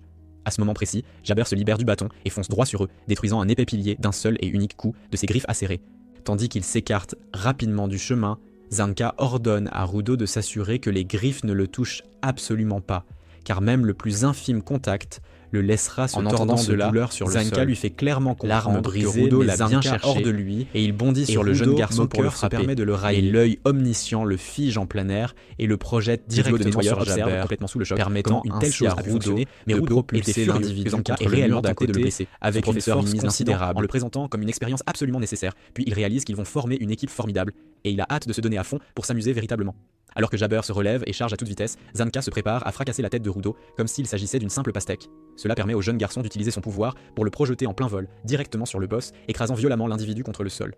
Zanka est impressionné par la portée de l'attaque, mais il dit à Rudo d'être un tout petit peu plus doux. Rudo lui répond alors que le mot doux n'existe absolument pas dans son vocabulaire, et il fonce droit sur Zanka, qui est furieux et prêt à le frapper de nouveau avec toute sa force. Comme précédemment, Rudo le projette à une vitesse fulgurante sur le pauvre boss, mais même si Jabber tente de riposter, il est balayé au loin une fois de plus. Mais Zenka enchaîne impitoyablement avec un autre coup qui propulse l'individu directement au plafond, et il tente ensuite de porter un coup de grâce des plus satisfaisants.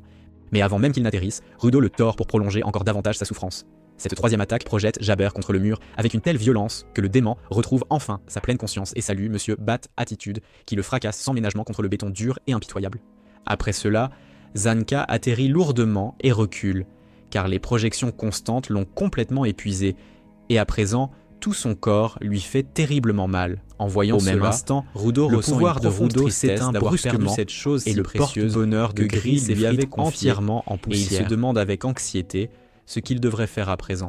Tandis que Zanka songe que les instruments vitaux qu'il fabrique pourraient n'avoir qu'une durée de vie limitée, Rudo se met soudainement à trembler et à s'étouffer avant de s'effondrer lourdement sur le sol. Demande donc, avec une confusion évidente, comment il peut encore se déplacer après avoir été battu de la sorte, pensant que sa griffe gauche a le pouvoir de guérir les blessures.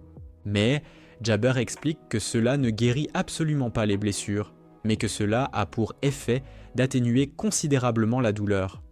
Jabber admet qu'il n'aurait jamais imaginé être nager sur lui que pendant une dizaine de minutes environ, car il y est habitué. Mais pour Zanka, cela devrait durer approximativement une expérience de combat aussi. Il lui administre une nouvelle dose, ce qui rend Zanka inconscient une fois de plus. Il marmonne que s'il échoue à atteindre son véritable objectif, qui est l'enlèvement, il finira simplement par se faire réprimander sévèrement. Le raider ramasse ensuite Rudo et l'emporte loin de là, tandis que Zanka reste étendu, impuissant, à observer la scène. Alors que Jabber s'enfuit avec Rudo, il se souvient brièvement de ses sbires, mais les oublie tout aussi rapidement, tandis que Rudo lutte désespérément pour bouger, mais en vain. Le jeune garçon s'inquiète que, par sa faute, Gris et les autres y avaient été blessés. Jabber sourit et bondit, mais il réalise alors qu'il se trouve soudainement à l'extérieur, au lieu d'être toujours à l'intérieur d'un bâtiment. En regardant autour de lui, il aperçoit Ryo, debout, tenant ses ciseaux, et avant même qu'il ne puisse réagir, un parapluie le frappe violemment et le projette en arrière, le forçant à lâcher Rudo. Engine intervient, déclarant qu'ils ont un peu de nettoyage à effectuer, tandis que le raider gît là, complètement assommé. Engine explique que le bâtiment est enfoui profondément sous terre et qu'ils ne peuvent absolument pas utiliser le collier étrangleur à cet endroit pour contacter le monde extérieur. Il a réussi à localiser son téléphone portable dans la ville la plus proche et à appeler des renforts, car sans cela, personne n'aurait pu remarquer la situation. Tom soutient avec insistance que Gris et Zanka devraient toujours se trouver là-bas et s'inquiète qu'ils soient peut-être partis depuis trop longtemps. Mais Engine leur dit d'arrêter de s'en faire car ces deux-là ne sont absolument pas si faibles. Comme un simple charge la jeune fille de prendre quelques soutiens et de descendre vérifier leur état pendant qu'ils s'occupent du raider. Si étrange depuis le début, et les autres nettoyeurs se mettent en colère contre Jabber pour avoir blessé leurs amis. Engine avertit le vilain qu'ils ne le laisseront absolument pas s'en tirer aussi facilement, mais Jabber semble totalement insensible et insiste sur le fait qu'il a le devoir impérieux de ramener Ruto chez lui, déclarant que même s'il souhaitait s'enfuir, ce n'est tout simplement pas une option envisageable. À ce moment précis, Jabber est étreint par derrière par une jeune fille nommée Thony, qui lui déclare qu'il est grand temps pour lui de rentrer, le fixant d'un regard glacial. Il réplique sèchement et dit à la naine de dégager de sa vue, car il ne veut absolument pas rentrer, pas avant d'avoir Rudo avec lui, c'est clair. Tandis qu'elle fait calmement remarquer que les renforts des nettoyeurs sont en route et arriveront d'une minute à l'autre, Engine reste complètement stupéfait, se demandant d'où elle a bien pu surgir. Frustré, Jabber lui hurle qu'il ne peut absolument pas partir juste après que le plaisir ait commencé, mais il se tait brusquement lorsqu'elle lui dit que leur chef affichait un grand sourire sur son visage. Vraiment dommage de devoir rentrer à la maison alors que les choses ne faisaient que commencer à s'échauffer sérieusement. Tandis que Ryo est choqué de découvrir un trou d'homme dans le mur juste derrière les deux individus, Jabber prend un instant pour complimenter Rudo d'avoir livré un très bon combat pour son habitant de la sphère, pensant que le jeune garçon est probablement tombé dans le coma à cause du poison. Jabber dit à Engine de lui transmettre ses plus sincères salutations, mais cela le choque complètement de voir Rudo bouger malgré son état. Rudo jure que rien n'est terminé tant qu'il ne l'aura pas remboursé pour le porte-bonheur de Grise, et son esprit combatif et fougueux enflamme l'adversaire. Mais lorsque l'homme observe attentivement le motif sur les gants de Rudo, il est surpris de constater que le jeune garçon possède également un objet issu de cette même série. Il trouve cette coïncidence absolument incroyable et déclare que son patron sera très heureux d'apprendre l'existence de ces gants. Sur ce, il promet qu'il sera bien mieux préparé la prochaine fois qu'il viendra le capturer et lui dit de prendre grand soin de ses gants avant de s'engouffrer dans le portail. Après cela, le trou d'homme disparaît purement et simplement dans l'air, laissant tout le monde complètement stupéfait, tandis que Rudo se demande silencieusement ce qu'est réellement cette fameuse série. Plus tard, son état lamentable, l'équipe médicale arrive sur le jeune garçon s'excuse sincèrement d'avoir brisé son précieux porte-bonheur. Grise lorsqu'il lui répond que cet objet avait une grande signification pour lui, clairement, ce qui fait que Rudo se sent encore plus connu de l'avoir réduit bien meilleur. Mais Gris poursuit en disant qu'il est heureux que Rudo ait pu survivre grâce à lui. De retour au quartier général des nettoyeurs, Engine s'assied à côté de Rudo, qui semble complètement abattu, et lui demande ce qu'il est en train de faire. Rudo ne donne aucune réponse, alors Engine dit au jeune garçon Yehir qu'il a enfin découvert comment utiliser son instrument vital et lui adresse un petit compliment. Mais Rudo hurle soudainement que Grise a été très gravement blessé et qu'il ne sait absolument pas comment le regarder en face après tout ce qui s'est produit. Il admet avec un profond regret qu'il n'a jamais pu aider qui que ce soit sur la sphère, et il se sent tout aussi inutile maintenant que la situation est critique dans le monde souterrain. Rudo se maudit intérieurement, pensant qu'il ne sera jamais capable de changer, pas de toute sa vie. En entendant cela, Engine lui dit calmement que Grise était prêt à risquer sa propre vie pour ses camarades, et qu'il n'a donc pas protégé Rudo parce qu'il était particulièrement spécial. Il l'a protégé parce qu'il croyait profondément en Rudo. Cela étant dit, Engine lui dit d'arrêter de se lamenter et d'aller parler à Grise à l'hôpital. À l'hôpital, la mâchoire de Rudo tombe littéralement au sol, lorsqu'il voit Grise avoir l'air parfaitement en forme, et l'homme le félicite avec un grand sourire pour avoir éveillé son pouvoir. Rudo n'en croit absolument pas ses yeux et jette un nouveau regard. Engine éclate soudainement d'un rire retentissant, et il réalise alors que Rudo était déprimé parce qu'il pensait que Gris avait passé l'arme à gauche, et il continue de tapoter le jeune enfant innocent qui est à présent en train de mourir de honte. Rudo rétorque à Gris que n'importe qui aurait pu supposer qu'il était décédé après avoir subi une blessure d'une telle gravité. Cependant, Gris explique qu'il a survécu grâce à l'excellente équipe médicale des nettoyeurs et que la véritable sauveuse était la jeune fille timide qui se tenait juste à côté de son lit. Ensuite, Gris présente Isha, la seule donneuse dont le pouvoir lui permet de guérir les autres. En l'entendant parler d'elle, la jeune fille est visiblement gênée et insiste sur le fait qu'elle n'a eu que de la chance. Eunjin explique qu'elle est extrêmement timide et ne supporte absolument pas les compliments, et Gris le prouve en la remerciant de nouveau d'avoir sauvé sa vie, ce qui la fait rougir comme une tomate. Après cela, il dit à Fowl qu'il ne devrait pas non plus se sentir coupable, car il l'a également sauvé de l'attaque mortelle du Raider. Ses paroles bienveillantes émeuvent le jeune soutien jusqu'aux larmes, puis il se tourne de nouveau vers Rudo pour lui témoigner son respect pour avoir infligé une bonne raclée au Raider, en compagnie de Zanka. Après cela, Gris continue en disant à Ruto d'oublier complètement son porte-bonheur, car il l'a offert avec grand plaisir, sachant pertinemment que Ruto saura en apprécier la véritable valeur. La culpabilité de Ruto s'estompe alors en entendant ces mots, et il déclare qu'il est ravi que Gris ait survécu. Ensuite, Engine annonce à tout le monde que le combat entre les Raiders et les nettoyeurs a bel et bien commencé, ce qui signifie que les bêtes de déchets ne seront plus leurs seuls ennemis sur le champ de bataille à l'avenir.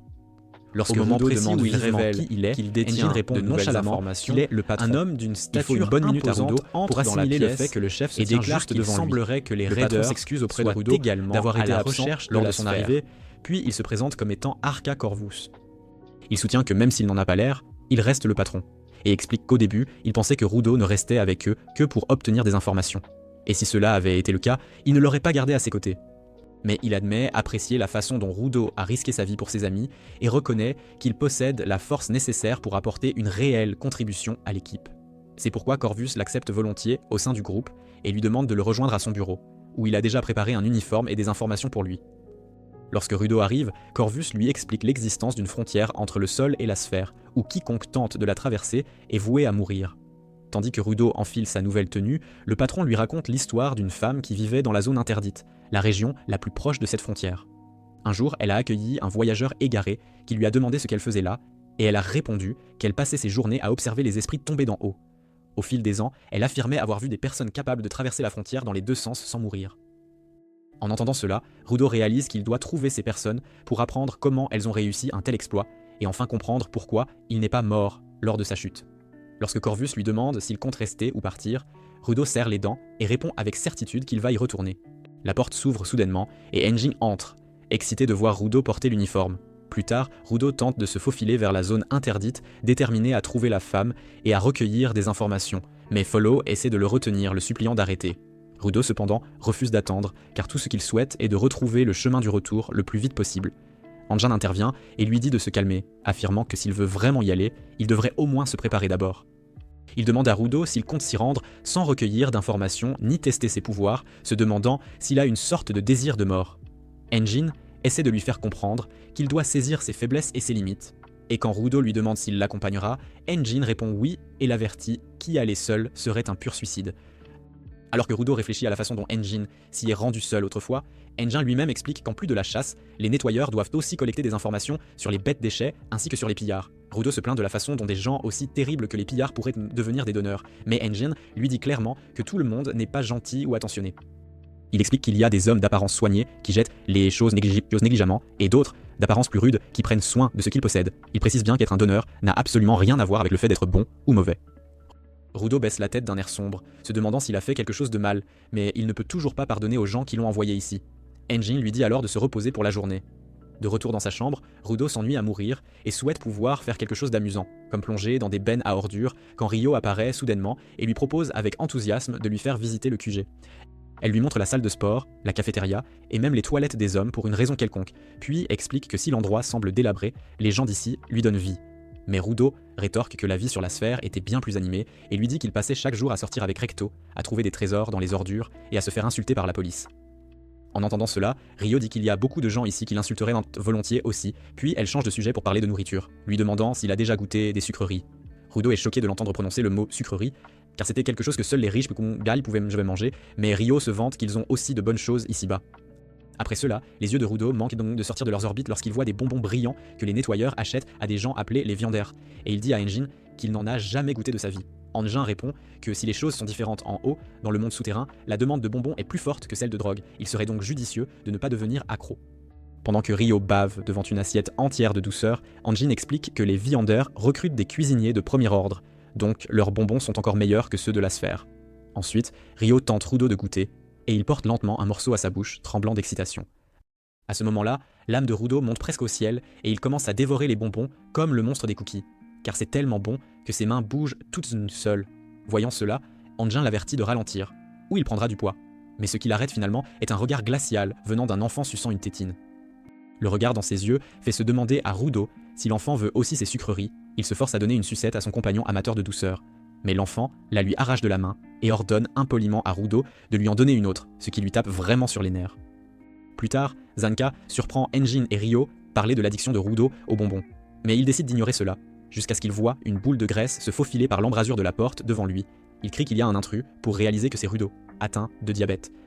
Le lendemain, dans la salle d'entraînement, Rudo peine pendant le test pour confirmer s'il peut utiliser son pouvoir à volonté et se demande pourquoi il n'y arrive pas, même après s'y être habitué. Zanka lui apporte un tas de déchets et lui dit de choisir ce qu'il veut pour réessayer. Rudo ramasse un morceau de métal triangulaire et y déverse son pouvoir, et cette fois, cela fonctionne réellement, l'objet grossissant un peu. Engin admet que Zanka avait peut-être raison et lui accorde le mérite d'être un bon tuteur. Zanka suggère alors que Rudo devrait essayer de transformer plusieurs choses en armes simultanément, et à leur surprise, cela fonctionne. D'abord avec une théière, puis avec une poupée, mais juste au moment où Rudo sort le troisième objet, son nez commence à saigner et il s'effondre au sol.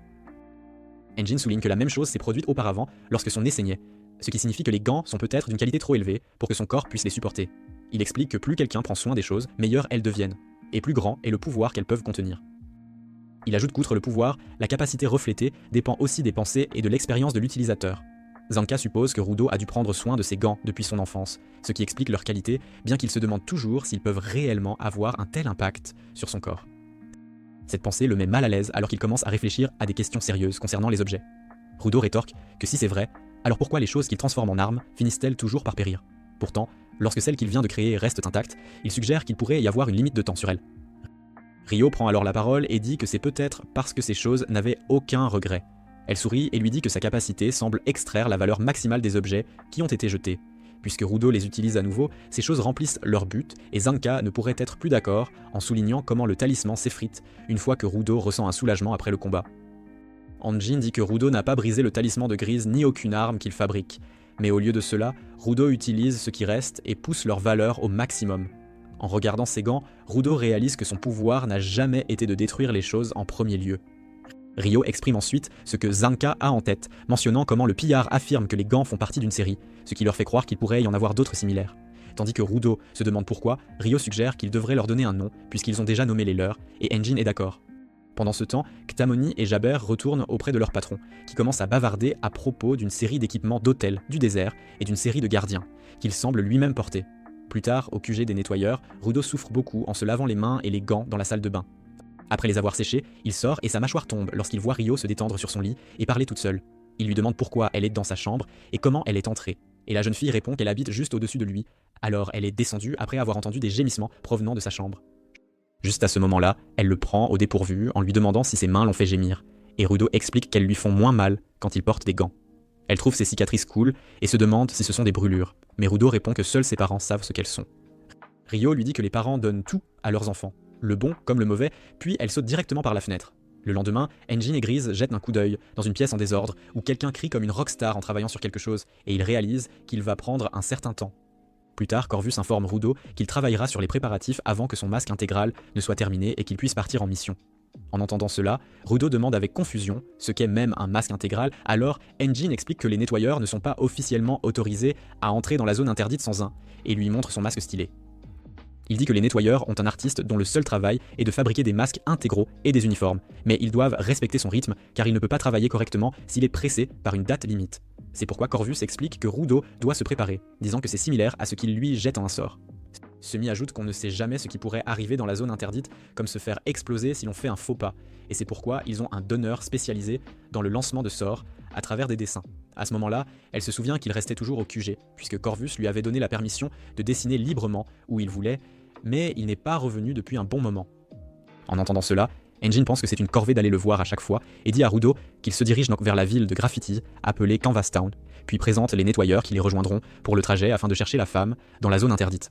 À ce moment-là, Ryo et Zanka arrivent avec la bande, avec un gars qui ressemble à Hulk, grand et imposant à l'arrière. Anjin explique que Ryo et Zanka seront avec lui et l'équipe Akuta, tandis que Delmon et Tamzi formeront l'équipe Eager, et la troisième sera l'équipe de soutien. Alors que les équipes de soutien comptent généralement 5 membres, ils compensent plutôt en formant une escouade qui a le plus grand nombre de donneurs partant en mission dans la zone interdite. Juste à ce moment-là, Delmore s'approche de Rudo et lui crie qu'il a entendu parler de l'enfer que le garçon a traversé, avant de dire qu'il déteste les gens qui traitent mal ses camarades et aime ceux qui ont une passion ardente, alors il veut que Rudo rejoigne son équipe tout de suite. Mais Tamzi dit au grand gaillard de se calmer, car Anjin a déjà dit que Rudo rejoindrait l'équipe Akuta, et assure à Rudo que Delmon est un homme gentil, même s'il n'en a pas l'air. Il admet ensuite qu'il aime aussi les gens passionnés et veut que Rudo les rejoigne.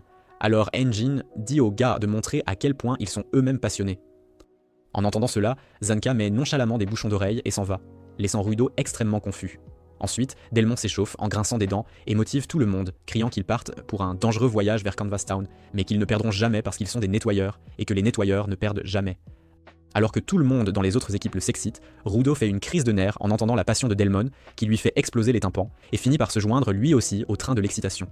Plus tard, l'équipe part en van et manque de faire tomber de leur échelle les deux artistes qui faisaient des graffitis en passant. Une fois que Canvas Town apparaît enfin, les yeux de Rudo s'écarquillent en d'étonnement. Anjin gare le van avec un dérapage stylé juste devant la porte principale où Rudo demande si toutes les villes souterraines sont construites de la même manière. Alors Tamsi explique que les plus grandes sont généralement en forme de dôme pour protéger tout le monde des déchets qui tombent d'en haut. C'est pourquoi beaucoup de ceux qui vivent à l'air libre se font souvent écraser par des pluies de débris aléatoires, ce qui rend le garçon triste. Après cela, il voit un homme chauve, l'air vraiment confus, parce qu'il ne peut pas entrer dans l'étrange ville même si la porte principale est grande ouverte. L'autre gars ne le croit pas et est tout aussi surpris lorsqu'il se heurte violemment à un mur invisible. Au moment où il se demande ce qui ne va pas, il voit Engine et les autres passer nonchalamment, les faisant passer pour des idiots. Voyant l'air confus sur le visage de Rudo, Engine lui dit de ne pas trop réfléchir et de passer directement, car n'importe qui peut entrer et sortir tant qu'il n'a pas d'idées bizarres, et il entre comme ça. À l'intérieur de la ville vibrante, Rudo est émerveillé par les peintures colorées partout, et Rio dit qu'elle ne manque jamais de l'impressionner à chaque fois. Engine explique que la ville a été construite pour toutes ces personnes qui veulent dessiner librement, sans déranger ni ennuyer personne d'autre. En entendant cela, Rudo lui demande s'ils sont venus regarder des peintures, mais il le corrige en disant qu'ils sont en fait venus rencontrer le donneur qui vit à Canvas Town et qui a la capacité spéciale de jeter des sorts sur les choses qu'il peint. Le garçon est assez confus en entendant cela, alors Engin explique que si l'artiste se concentre très fort sur une pensée, comme dire que le mur peut annuler une attaque, sa peinture peut jeter un sort dessus qui fait que sa pensée se réalise. Engin rappelle à Rudo les 2 clowns qui n'ont pas réussi à entrer dans la ville, expliquant que c'était dû au sort du donneur, qui empêche quiconque ayant de mauvaises intentions d'entrer, ce qui laisse Rudo impressionné tandis qu'Engin continue de parler de l'unicité de son instrument vital. Cependant, le discours d'Engin est interrompu lorsqu'une petite fille le bouscule, et bien qu'il se penche pour vérifier si elle va bien, elle s'enfuit les larmes aux yeux, comme un coup de vent. Rio l'accuse d'avoir effrayé l'enfant, et pendant que l'agitation continue, le maire fait son entrée, surpris de les voir arriver plus tôt que prévu. Quand Engin explique qu'ils sont venus demander des sorts à Gob, le maire devient soudainement triste et annonce la nouvelle choquante que Gob est décédé ce matin même. Le groupe tombe silencieux, tandis qu'il explique que cela a été causé par la pollution corporelle. Pour une raison quelconque, Gob ne pouvait pas se contenter des zones sûres, et s'était aventuré pour peindre dans le No Man's Land pollué. Le maire soupçonne qu'il était tellement absorbé par son art qu'il a oublié de remettre son masque, et cette seule erreur lui a tragiquement coûté la vie. Rudo commence à frissonner, se remémorant les brefs instants où il avait vu Gob peindre, et le souvenir lui pèse davantage maintenant que Gob est parti. Le maire rompt le silence et révèle que Gob avait déjà choisi un successeur, qui hériterait de son instrument vital générationnel. Et il s'avère que c'est la même petite fille qui pleurait et courait plus tôt. Il admet n'avoir aucune idée précise de la façon dont ce système fonctionne dans son cas, mais il explique qu'hériter du stylo éveille toujours les pouvoirs d'un donneur et fait de l'élu le nouveau lanceur de sorts. Le maire la présente comme Remlin Tissark, mais il ne peut cacher son inquiétude quant à la difficulté pour quelqu'un d'aussi jeune de porter un rôle aussi lourd. Le lanceur de sorts agit comme porte-parole et protecteur de la ville, une position qui s'accompagne d'une immense pression. Follow intervient et soutient que certaines personnes s'éveillent en tant que donneurs au moment où elles tiennent leur instrument vital, sans avoir besoin d'en prendre soin au fil du temps. Stealthy ajoute que, d'après ce que Zanka a dit, il pourrait aussi y avoir besoin d'une aptitude naturelle. Tamsi se joint ensuite à la discussion, soulignant que la transmission directe de l'instrument vital est rare, ce qui rend ce cas encore plus inhabituel. À cause de tout cela, le maire dit avec regret qu'ils ne pourront pas aider avant un certain temps, mais Engin l'assure qu'il n'y a pas besoin de se presser. Le maire poursuit en expliquant que Remlin et Ga avaient toujours été si proches que les gens pourraient même les prendre pour des frères et sœurs. En disant cela, il fond en larmes et se souvient à quel point Gob aimait peindre, que ce soit une demande ou simplement son propre désir. Il admet n'avoir jamais été artiste lui-même, mais il est devenu maire de cette ville juste pour préserver cette belle vue.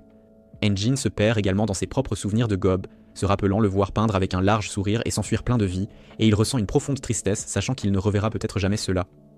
Se ressaisissant, Engin dit qu'il devrait rentrer maintenant, mais avant de partir, il se tourne vers la nouvelle successeur et dit à Réemlin de prendre soin d'elle, promettant qu'ils reviendront lui rendre visite. À ce moment-là, la jeune fille se lève soudainement et déclare qu'elle ne pensera plus à des choses aussi sombres. Au lieu de cela, elle insiste pour qu'il célèbre, arrachant l'instrument stylo des mains du maire avant de se précipiter pour peindre. Le maire et tous les autres suivent Réemlin sur le toit où elle commence à peindre, les yeux remplis de détermination. Elle explique que si la mort de Gob la rend triste, elle croit que s'ils restent tous ici à pleurer et à se noyer dans leur chagrin, alors Gob lui-même ne pourra pas profiter de son au-delà en paix. C'est pourquoi elle refuse de rester figée dans le deuil, et au lieu de cela, lève le stylo haut avant de l'ouvrir. À cet instant précis, une lumière brillante jaillit et le stylo se matérialise en arme. Réemlin peint joyeusement ses traits sur le toit. Elle termine joyeusement son œuvre et crée une peinture éblouissante qui éclate soudainement en feu d'artifice, remplissant le ciel au-dessus de la ville de couleurs vives, tandis qu'elle crie fort à tout le monde en bas qu'il est temps de célébrer et de faire la fête ensemble. Toute la ville s'agite d'excitation alors que les feux d'artifice fleurissent au-dessus et que les rires commencent à monter des rues. Le maire sourit et se tourne vers Engin en s'excusant sincèrement, admettant qu'il ne pense pas qu'Engin obtiendra ses sorts de sitôt après tout cela. Engin répond simplement avec acceptation, lui rappelant que c'est la ville de Canvas Town, un endroit longtemps connu comme la cité de la liberté et de la joie. Quelque temps plus tard, Réemlin se sent fier après avoir fait passer Rudo pour un clown complet, puis demande où ils ont besoin qu'elle peigne le sort. Rudo demande avec colère à la petite morveuse ce qu'elle a fait à son visage, mais elle continue de ricaner et le rend encore plus furieux. Voyant cela, Engin comprend mieux le genre de personnalité qu'il faut pour devenir un lanceur de sorts, car elle lui rappelle tellement Gob, et le maire convient qu'ils sont si joyeux que personne ne peut leur voler leur sourire. Après cela, Remlin promet de faire de son mieux, ce qui rend Engin curieux de savoir de quelle génération de lanceurs de sorts elle est, et le maire le surprend en disant que l'enfant est censé être la numéro 6. Ensuite, Remlin partage que son pouvoir ne fonctionne pas vraiment, à moins que celui sur qui elle dessine ne donne la permission. C'est pourquoi elle doit aussi obtenir la permission de dessiner sur les murs de la ville. Engin se souvient que c'était la même chose pour Gob, et le maire dit que la capacité héritée est principalement la même que celle de l'utilisateur précédent, mais qu'il n'y a pas beaucoup de différence à chaque génération. En entendant cela, Engin devient curieux car la capacité d'un instrument vital devrait changer avec la façon dont le lanceur de sorts utilise ses pensées, et il élabore une théorie sur la façon dont l'instrument vital est hérité. Mais Remlin l'interrompt et le corrige en disant que leur imagination est si débridée que les dessins représentent généralement les mêmes choses. Elle peut utiliser des ballons pour la pression ou des fleurs pour le conflit, et dit que c'est très amusant de cacher le vrai sens derrière des dessins créatifs. C'est pourquoi elle est convaincue que les générations précédentes ont toujours choisi ceux avec l'imagination la plus créative et la plus amusante, et elle fera de même. Engin ne comprend pas un mot de ce qu'elle a dit, mais il réalise qu'elle voulait dire que des pensées similaires chez les lanceurs de sorts mènent à des capacités correspondantes, ce qui offense Remlin car elle pense qu'ils sont libres de dessiner comme ils le souhaitent et sont absolument uniques. Tout cela embrouille complètement Engin, alors le maire l'arrête avant qu'il ne s'enfonce trop profondément dans l'iceberg de l'artiste. Sur ce, Rudo retire sa chemise et Remlin confirme qu'elle doit juste faire un dessin qui le protégera d'être mis hors de combat en un seul coup, et décapsule son pinceau avec enthousiasme. Le pinceau s'enflamme soudainement et change de forme pour devenir un outil de sculpture, ce qui fait paniquer Engin. Voyant cela, le maire lui demande pourquoi son instrument vital ne s'est pas transformé en pinceau comme d'habitude, et Remlin répond qu'elle aime utiliser toutes sortes d'outils pour faire son travail. Engin est stupéfait que la petite puisse lancer des charmes et transformer l'outil comme elle le souhaite, mais finalement, elle décide de ne pas graver la peau de Rudo et passe à un simple pinceau.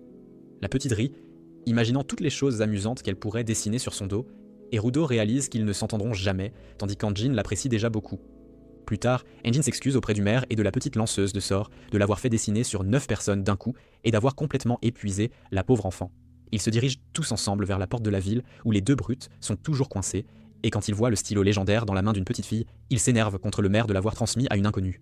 Le gars au bandana se vante d'avoir gagné de nombreuses fois le concours d'art parfait et d'être venu à Canvas City pour hériter du stylo. L'entendant crier et cracher au visage, le maire dit à l'imbécile de se taire car le mur a été fait précisément pour empêcher les idiots en quête de gloire comme eux d'entrer, avant de les maudire pendant une bonne minute jusqu'à ce qu'ils partent. Sur ce, tout le monde monte dans la camionnette et Engin dit au maire de rester calme avant qu'il ne pète un câble, et Remlin plaisante en disant qu'il devrait juste éviter la porte. Avant de partir, Rudo admet qu'il s'est amusé, et Remlin promet qu'elle viendra travailler au QG un jour. Après leur départ, Rudo demande à Engin s'il retourne au quartier général des nettoyeurs, et Engin répond que oui, mais qu'en chemin, il compte lui prendre quelques friandises. Rudo se demande ce que cela pourrait être, et se retrouve bientôt dans un entrepôt de déchets rempli de toutes sortes de vieilles ferrailles usagées. Pour Rudo, l'endroit ressemble à une véritable mine d'or, et il saute rapidement pour choisir des objets pour lui-même. Au sommet du tas de ferrailles, il y a une télévision montrant un homme à l'air maléfique qui semble être le chef des méchants, préparant quelque chose de suspect. Quand ils retournent enfin au quartier général, ils sont accueillis par les cris bruyants d'un homme célébrant une réussite.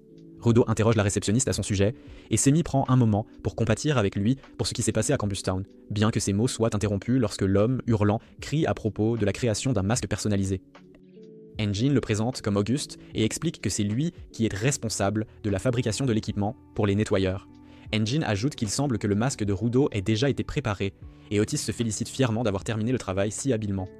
Il avoue ensuite à Rugo qu'il s'est faufilé dans sa chambre pendant qu'il dormait et a pris toutes ses mesures sans qu'il ne s'en aperçoive. Engin taquine Ruto en disant que les esprits comme lui devraient au moins verrouiller leurs portes, mais Ryo rit et admet qu'il faut en fait beaucoup d'efforts pour prendre ce garçon au dépourvu, même quand il dort.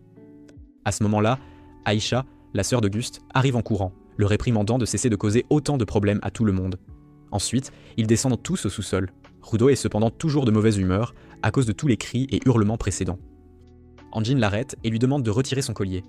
Un par un, chacun se mord le doigt pour en tirer une goutte de sang et la dépose ensemble sur le collier jusqu'à ce qu'il se dissolve complètement.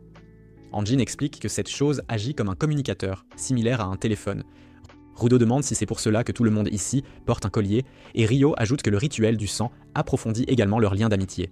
Rudo trouve l'objet entier suspect, mais bientôt les autres l'entourent et insistent pour enregistrer son sang sur leur collier également. Une fois cela fait, le groupe se dirige vers le No Man's Land à la recherche de la dame qui pourrait avoir des informations pour Rudo. En chemin, Engin se plaint que Rudo traîne trop de déchets, mais Rudo soutient que tout cela est une réserve. Anjin lui rappelle de rester vigilant car c'est seulement sa deuxième fois qu'il met les pieds dans le No Man's Land. Une fois équipés, ils entrent dans le Penta. Connu comme l'une des zones interdites, Zanka ramasse du sable étrange qui s'avère être de fines particules, broyées à partir de déchets au lieu de vrai sable. Anjin dit à Rudo de se préparer et il semble que Rudo ait déjà donné à ses gants le nom de 3R. Après que Delmon ait dit que c'était l'heure de l'échauffement, Rudo saute directement et glisse le long de la falaise et se tient avec confiance face à la bête de déchets avec son superbe nouveau masque. Pendant ce temps, à la base des pillards, Jabber demande à son patron s'il pense vraiment que leur cible est dans le No Man's Land et le patron répond qu'ils le sauront une fois arrivés. De retour avec les nettoyeurs, Tom fait un rapport sur la bête de déchets à la vitesse de l'éclair alors qu'une bande de bêtes de déchets projette Rio en l'air. Elle part les dards en plein vol et fait un élégant salto arrière avant de plonger pour les faire tous exploser.